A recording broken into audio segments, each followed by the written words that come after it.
ودي كده بعد ما اتسبكت خلاص. عايزه اقول لكم دي احلى صلصه كشري هتعملوها، وزي بتاعه المحلات بالظبط. معايا بصلايه مقطعاها. ايوه صلصه الكشري بتتعمل ببصل، دي طريقه المحلات. معايا بصلايه اصفر شويه، هنزل بمعلقه توم صغيره. يبقى صلصه الكشري مش بتتعمل بتوم بس، لا بتتعمل ببصل، والبصل اكتر من التوم، يا دوبك التوم يعني حبه صغيرين خالص. هفضل اقلب كده مع بعضه. بعد كده هنزل بس كيلو طماطم. دي طماطم بدات تفك معايا، هبدا بقى احط معلقه ملح ورشه فلفل اسود ومعلقه سكر صغيره. طبعا السكر ده اي صلصه لازم نحط لها معلقه سكر عشان تضيع الحدوقيه بتاعه الطماطم. هنيجي بقى نعمل الرز. هنزل هنا بمعلقه سمنه. بعد كده هنزل بالرز بتاعي. معايا عدس اصفر، ده كوبايتين رز على نص كوبايه عدس اصفر. هفضل اقلب.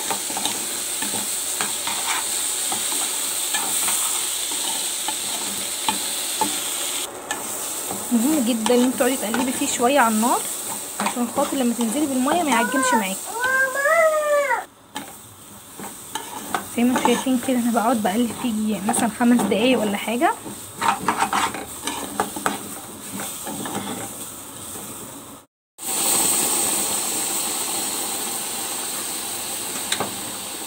بعد كده نزلت بشويه ميه مغليه عليه.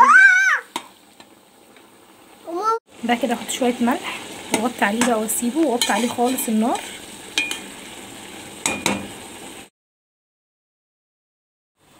وكده خلاص بعد ما الرز استوى زي ما انتم شايفين مفلفل ازاي.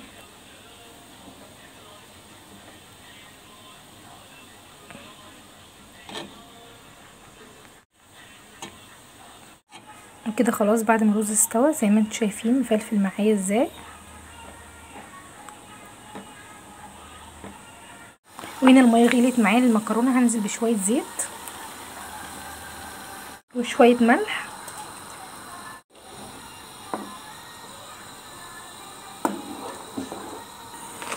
معايا كيس مكرونه صغيره،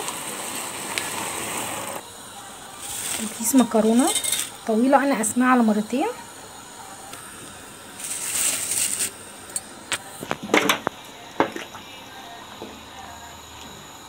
بعد دلوقتي طبق الكشري زي بتاع المحلات. اول حاجه ده 8 كيلو عدس غسلته كويس وحطيت عليه ميه وهولع عليه على النار. معايا شويه ملح شويه كمون وهسيبه يستوي مع بعضه. اقولك ازاي بصله الكشري تطلع معاكي مقرمشه زي بتاعه المحلات بالظبط. اول حاجه معايا 3 بصلات تمام، هعملهم بمبشره الشيبسي. لو مش عندك مبشره الشيبسي ممكن تقطعيه حلقات رفيعه خالص. بعد ما عملتهم بمكنه الشيبسي هنزل عليهم بمعلقتين نشا كبار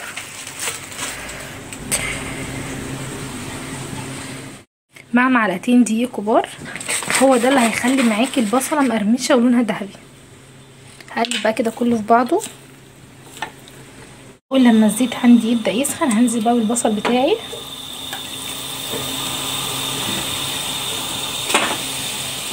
حاجه ان هي ما تغمقش معاكي عشان خاطر ما تمررش.